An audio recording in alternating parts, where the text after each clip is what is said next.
À notre chaîne City News, Chancela Tchala News, Chancela Tchala TV, et sika wapi bandeko bakongomani base ressourçaka. Et sika bandeko bakongomani bazwaka ba information ya malamu mingi. Toko beta lelo masolo ya insécurité car ya est. To beta masolo ya opposant congolo bazo bata manasima ya déclaration ya Cohen. On comprend aujourd'hui que même les opposants sont derrière le Rwanda. Trobeta masolo nango déclaration ni Cohen asali oyo ba congolais ebele ba yebité tu peux ba yime ba comprendre quité que il y a même des opposants congolais ba soutenir ba propos wana. Également trobeta masolo il y a toujours parce que nous allons parler de l'insécurité ba déclaration oyo ya lokuta Kagame asali pe o Vincent Karega Basali. Merci beaucoup pour votre fidélité et attention. Tokosu kaka autour de la sécurité. Mais il y a destruction. Il y a massacre économique au 18 ans à pouvoir Joseph Kabila à Salaki. Et Zali Bongo ensemble avec Ndeko Exodus Lukombo Lema Obolinga Kamingi ne Tokobeta Masolo Lelo. Merci beaucoup pour la fidélité na Uso Bandela Sikoyo Kolobalisus pour la attention. Topé attachement na bino na chaîne Epso Chancela Tchala News. Les numéros de téléphone c'est les plus 243 89 97 67 078. Ba commentaire na bino, ba message na bino, ba soutien na bino, ba recommandation na bino nde salaka ke musala na biso et salama malamu mingi koleka. Bandeko nanga nous allons commencer par cette histoire où ezopesa mutema passé à Rotalongolo ba le Congo, les chefs de l'État avaient raison de dire que le Congo est kufaki onga na bakisa Congo kufaka te Congo kundamaka et c'est nga mutu moko assez cuisonnant Congo pe Congo. Le Congo n'était plus un État. Le Congo n'existait plus. Pourquoi les Congo n'existaient plus? Vous avez peut-être pensé que na répéta que loko à chaque fois c'est très important de retenir que les 4 éléments fondamentaux oyo et ça la que l'État, les éléments constitutifs d'un État. Il y a liboso tozaka na territoire, faut bozala na mabele. Il y a mi balé tozaka na population. Il faut que la population, n'ayez Palestine à la population, a réuni 3 éléments, mais à Zanga Mabele, à Zote Patepa. Mais grâce, nous avons une terre, un territoire, cette terre qui est la terre la plus riche, potentiellement riche du monde. Oui, comme un sujet à convoitise. Oui, comme ça, le Rwanda à Lula, Ouganda Lula, Soudan Lula, RCA Lula, Congo Brazzaville Lula. Donc, convoitise, n'est le résultat de la situation, il y a insécurité. Mais on doit aussi retenir que nous devons avoir un gouvernement. Il faut un gouvernement, il faut une autorité pour réguler, pour gérer, faire une gestion de la res publica.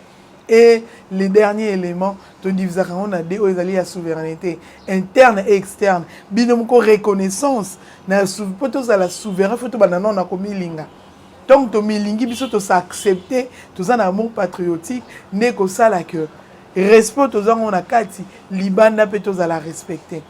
Ce n'est pas notre sujet du jour. Na la kisi biloko pour nous l'accepter sous Kabila na pouvoir ôter koleka. Le Congo n'avait plus existé. On avait une terre menacée partout. Des déclarations s'est multipliées. Entre autres, il y a Sarkozy, il y a Cohen. Oh, lelo, tu vas mon exemple. Sous Kabila ici, la population, il fallait parler de la population que le pouvoir lui-même tuait, la population gouvernement Yemoko, Oyo, autorité numéro 1, il me rendre mal à l'aise. La population qui était tout le temps en exil, population qui pour service à renseignement, il y a ça la moussala ou le avant nous on n'a pas zéla congolais ou alobak a ça la déclaration contre le président de la République. Sous Kabila ici les gouvernements, il ne faut même pas en parler parce que c'était des jouisseurs. C'était d'ailleurs communauté moko ya moi muké ya ba swahiliphone. Koute zaki peta on soit swahiliphone ba ne connaissait c'était bato ba pays ba Kenya, ba Tanzanie, bato ba pays yo. Ba Uganda, ba Burundi, ba Rwanda, o ba maîtriser Swahili, ne ba yaki au travailler à mboka na biso. Un gouvernement qui ne voyait que ses propres intérêts. Donc le gouvernement n'existait pas. Mais s'il faut parler également de la souveraineté, les Congos n'étaient plus souverains. On avait perdu toute souveraineté à Mbokanabiso. Tu perdais qu'on ait infiltration et Kotaki Makas. Les Rwandais ne pouvaient pas accepter les Congo. Brazzaville, tout le monde a Brazzaville à Betabiso. Tout le monde a Soudan Awa. Tout le monde de l'autre côté, na Zambie. Alingaki a Beta, Bandeki déjà Kuko Beta. Rwanda Kout Kolobate, Burundi Kolobate. Uganda Kout Kolobate. Angola Awa ne Bakayemba wana Kolobate. Donc on avait perdu une souveraineté. Le Congo a été vu dans l'Isumoko Boye. Yamabe na Libanda. Congolais a qui sous-respecté. Tu vois, solo parce que la souveraineté, il y a même nos ambassades. Territoire, on a besoin de continuer si na Libanda na ba ambassade. Ba ambassadeur na souba comment qui valise diplomatique et comment il y a comme mbongo pour aller na ba fumbo tant en zonga na mbongo boye. Non, Congo kufaki. Moi ça ambassadeur a mis ma super wax na ye aya karoteka. Ambassadeur moko business akwanga na mutambu kutu kolobate. Fumu wana pondu kolobate. Sous Kabila ici. Ambassadeur comment qui ba hôtel.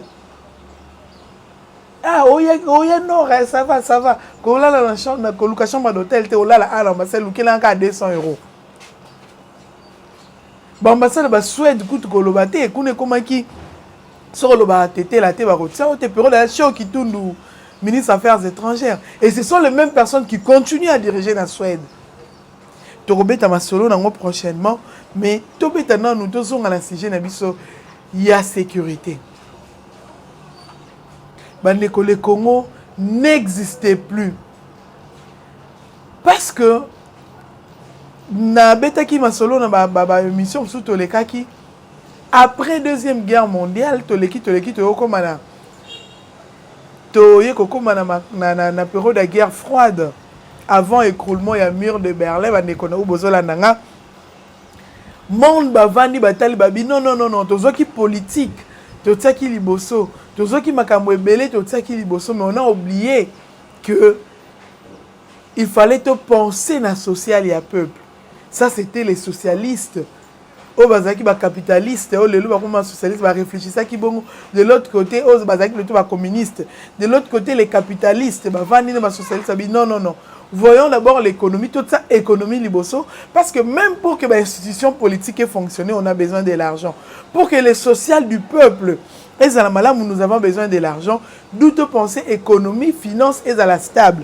Depuis réqualification, redéfinition et un monde écosal mengomoni va payer le quoi Allemagne. Tant écroulement mur de Berlin, Salim Allemagne et comme ma puissance économique tilelo va payer le quoi ba Chine ba yo comme ma puissance économique va payer belé ba yo comme ma puissance économique.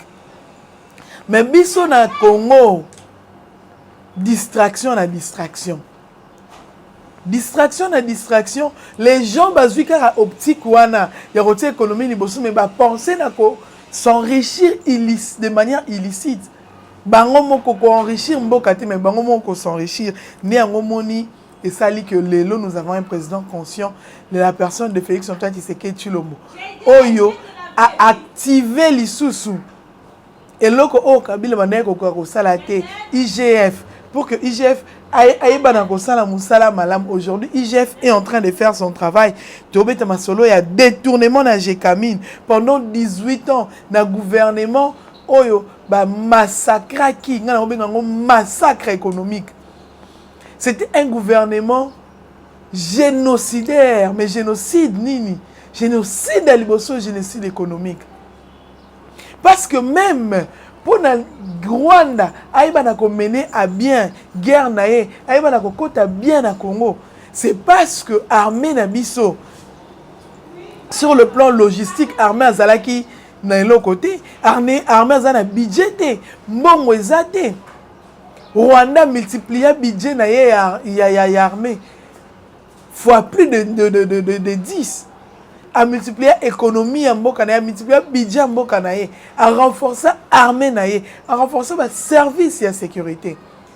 Je vais répéter parce que c'est important. Tant qu'on a na sujet ya sécurité, tu vois non moi qui a na makambo ya rapport ya IGF Je vais lire parce que na lingité zala eza maloba ya Exode. On nous parle de nombreux projets qui n'ont jamais été réalisés. Ici, Babeta Lisolo, RFA Babeta Lisolo, lobby pire. En 2017, alors que Joseph Kabila venait de quitter les pouvoirs, devait plutôt quitter les pouvoirs, un 40e avenant de la Convention est signé. Un accord secret sur les bénéfices dont même les ministres des Mines ignoraient l'existence. RFI Mutazoloba. Versement, il y a des dividendes dès la première année aux actionnaires. Donc, tout ce qu'on a, à Tobeta Masolo, il y a Gécamine, mais cet accord, convention Oyo, Gécamine, le Congo, à Salaki, na Chine. Pero douana tozo, c'est ce qui tozo se rappelé, toye que ils ont un accord auto signaka, auto bengaka, un accord bilatéral, to salaka na Chine, accord bengaka sino-congolais.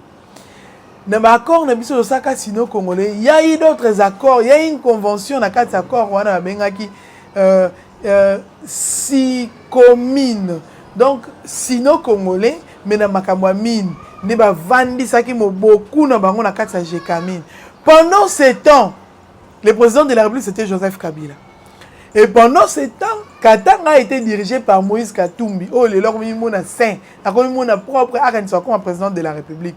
Et pendant ce temps, Albert Youm, PCA, l'Éternel, le Tout-Puissant, PCA na Gécamine. Gécamine, tant que Joseph Kabila Zobima, a signé 40e avenant la convention ODG Zala qui signé avant. On a ministre à tutelle à Okamwa à Yébité. Bande qu'on a telle place mal les acquis mabé. Telle place Congo bande sous quoi existait. Les Congo n'existaient plus parce que c'était une affaire de personnes, de particuliers. Oh bah vandi bah penser.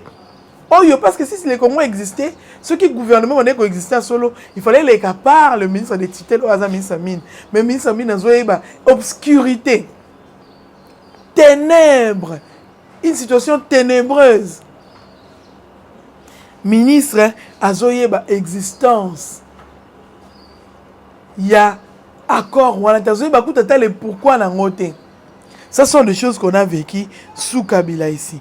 Mais ce qui t'okiti, nous allons nous rendre compte que ces projets, oyo, signé qui gouvernement, oyo signé qui n'a pas chinois, awa, il s'y est de rappeler que le contrat chinois dans son volet minier ou volet ya mine contre infrastructure, c'est-à-dire ba chinois bazui mine bazui ba minerai na biso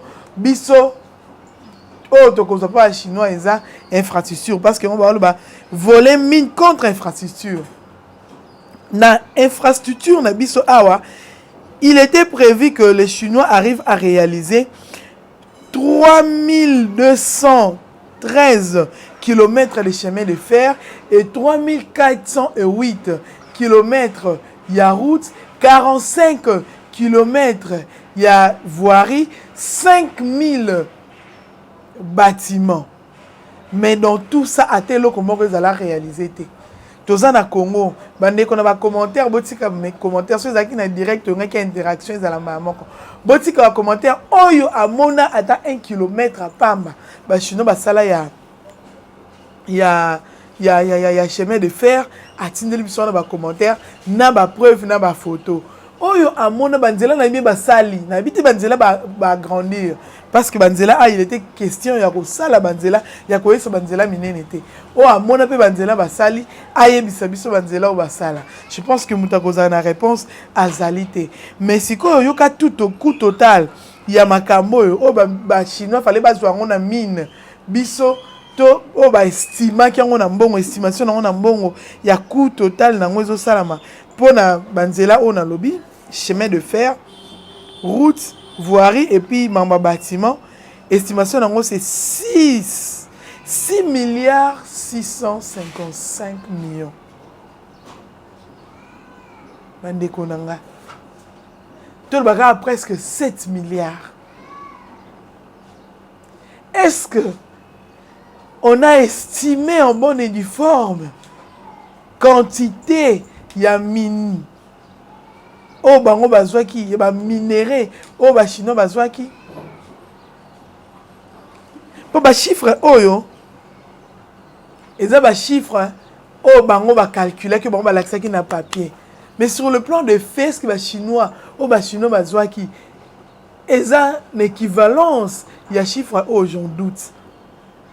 j'en doute pour obscurité au même ministre mina maneko yeba amaneki kokota ta torche pour na ko éclairer situation et ça la makité obscurité les gars qui tellement makasi que je doute que babiloko ba chinois bazwa depuis signature à contrat là en 2007 ti Kabila longo en 2018 ti Yuma kolongo en 2021 précisément je doute que quantité oyo ba chinois bazaki estimation nango ezala ndenge tozobeta masolo nango lelo ça fait très mal rapport oyo eseyo qui passe na motema rapport oyo laxi que Congo exista qu'il souté rapport oyo laxi que Congo ezaki dirigé par des sorciers rapport oyo laxi que Congo ezaki dirigé par des malhonnêtes par des personnes qui ne doivent pas exister ndakisa.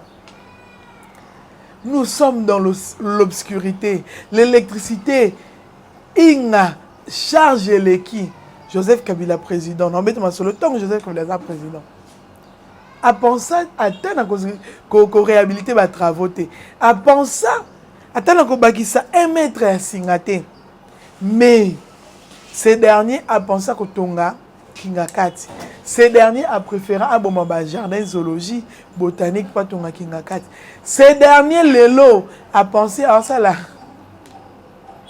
centrale na Yemoko, centrale électrique na Kingakati. Il a été président de la République a pensé à Congo mais a pensé à Kingakati. Oh, il y a un état dans un autre état.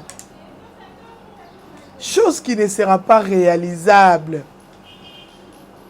Ce projet ne sera jamais réalisé. Nenge ba projet bango ba sala ki na ba chinois na contrat ba signé za la réaliser té. Nenge moko ba projet za réaliser té. Les gens m'ont écrit ba ifse nga maman exode lobi ba bâtiment mais tout le monde ba tonga na katsa fikine.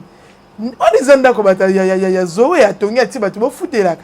Donc to ki ba tonga na oasis ba tonga na katsa camp. Oh le logistique et va na kati même na kati ya quand batongi pour ba particulier ba vana batonga pour na mboka te ce sont des bâtiments ba dipaki mboka bon mine contre infrastructure ce que infrastructure en moise est bino moko parce que so tali kuna omona ba ko bino te ke ba veuve tu ba vanda kuna ba orphelin tu ba vanda kuna ba chege tu ba vanda kuna non bâtir la location mais on coûte à studio na douche na nyonso na kati $1,500 pour nana que nous fouter et bon wane kenda wapi Kabila a détruit ce pays a tué ce pays ce qui Congo ezalaki mwasi Congo lengaza sous un appareil génital te et lengaza détruit mais lengaza la souti benga ba katango. Parce que quand baby ça qu'on violer ou va violer mboka na biso sur tous les plans. Non, na somo na kele. Comment les gens pouvaient manquer Moutema. Katumbi était pendant ce temps. Katumbi était gouverneur. Non, le bon parce que va ensemble au boka sa Katumbi za clean. Ba jeune au boka ensemble boka sa Katumbi za clean. Ces rapports lui devait également dans le cadre de contrôle administratif, il devait également faire des contrôles sur l'entreprise. Oh, ils ont la carte de la province, a-t-il un rapport dans le gouvernement national, dans la nation, mais il ne l'a pas fait. Il dans la centrale. Pourquoi? Parce que ils avaient tous l'air main dans la carte de la pâte. Bangono swazaki maboko na kati ya pati. Yango moni lelo tobeta lisolo, il y a des détournements, il y a plus de détournements masolo beta malelo, il y a plus de 35 milliards de dollars, plus de 35 milliards de dollars. Il y a des personnes qui ne doivent plus exister dans Mboka Nabiso.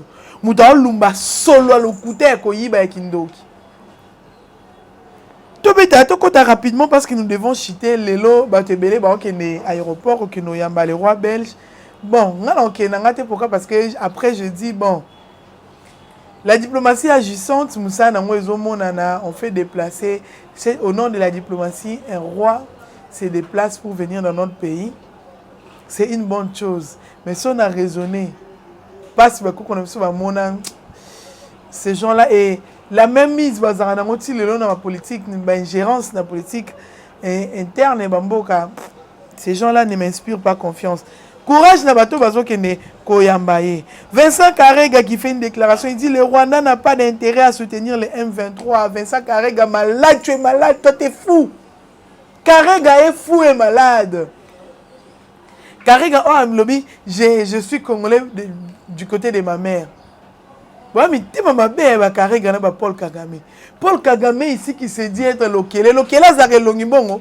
Lokela zaka zolo yoza nango. Lokela za mutalia ana batu mena mboka nozo souffrir batu. Des démons, des sorciers. Vous pensez que beaucoup comme ça Afrique centrale, beaucoup tout inizango, c'est dans votre rêve, c'est dans vos rêves, vous rêvez. Vincent Karega, je vais te répondre. L'intérêt que vous avez, na côté on maman na 500 ça amalgame na déclaration il y a Cohen, les opposants congolais, les lots, bazolo, bana autant en PKK. Nous sommes ensemble pour acheter Mbang. Selon l'ancien secrétaire d'État américain, Cohen, qui dit, bien sûr, on a compte à Twitter par rapport à l'insécurité, selon lui, il dit tous les rebelles en République démocratique du Congo ont un partenaire extérieur.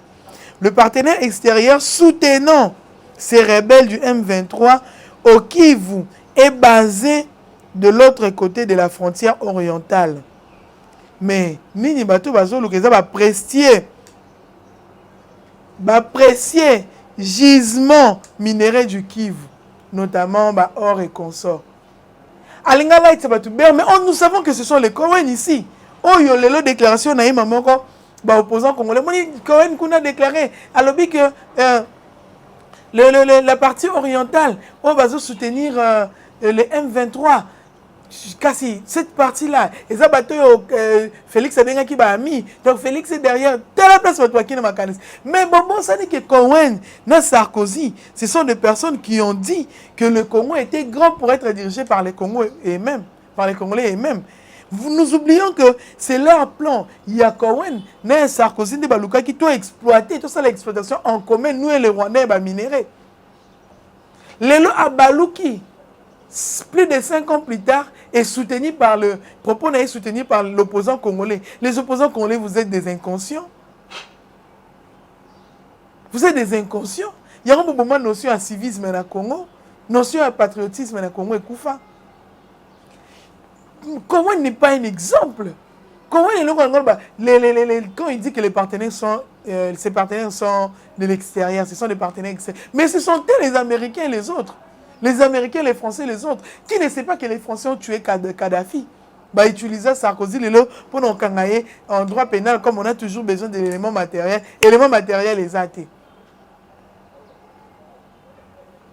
Congolais concentrent ça l'attention dans vos opposants. Les opposants actuels, les Congolais n'ont pas d'opposants. Bateau, les aînés politiques.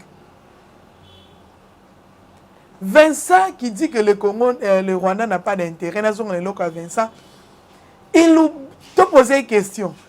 Que faisaient les militaires rwandais dans le cadre de M23, les deux militaires qu'on est en train de détenir? Comme par magie, va se retrouver dans le front, dans le camp adverse. Dans le champ de bataille, il y a un champ adverse. Bah se retrouver dans quand adversaire en nengeni na tenu na bango et vous réclamer bango. Mais bon Kassoni, vous dites le fait nous montre une chose, vous dites autre chose. Le Rwanda a tout intérêt parce que Rwanda est un petit pays boy. Il envie les terres que nous avons. Rwanda est un minéralité. L'intérêt que vous avez, il y a un intérêt infiltré. le service en renseignement, ensemble avec vos frères qui étaient au pouvoir. Il y a moins de infiltrer le service de sécurité et des renseignements. Il y a moins de infiltrer même la communication. Mais les pouvoirs de Félix Antoine Tshisekedi Tshilombo et de mettre Bino à nu. Il y a un chef de l'État Lobby à Lobaki. Gare à vous que les Rwandais fassent très attention parce que la fraternité, la paix et la solidarité, ils ont signe de faiblesse. Hier, Kabila fragilisé qui armée. Hier, armée qui mandoki. Hier, armée une stratégie, mais aujourd'hui, l'armée est forte. Aujourd'hui, la diplomatie est forte parce qu'il y a qui guerre et ça na mindu quitté, guerre et ça na makandeng montant bozapena. Armée est forte, service à renseignement ils ont makasi, pe boza likolo nango diplomatie makasi na minduki. Diplomatie to bongisi, tozo bongisa sur tout le plan côté logistique na armée. Nous allons exterminer les Rwandais. Retenez cela. Vous avez été nombreux à nous suivre. Vos commentaires, vos critiques, vos suggestions, ils sont importants pour Nabiso. Merci beaucoup à l'ingénieur Bertin derrière. À tous les Congolais, partout dans le monde où vous êtes, pour notre attention, pour notre soutien. Numéro plus 243 89 97 67 078, plus 243 89 97 67 Tokutani mi Kolozani Koya, Tozo c'est la bapelle Nabino, pour nous soutenir Moussala Malam Oyo, Tozo Sala. Merci beaucoup.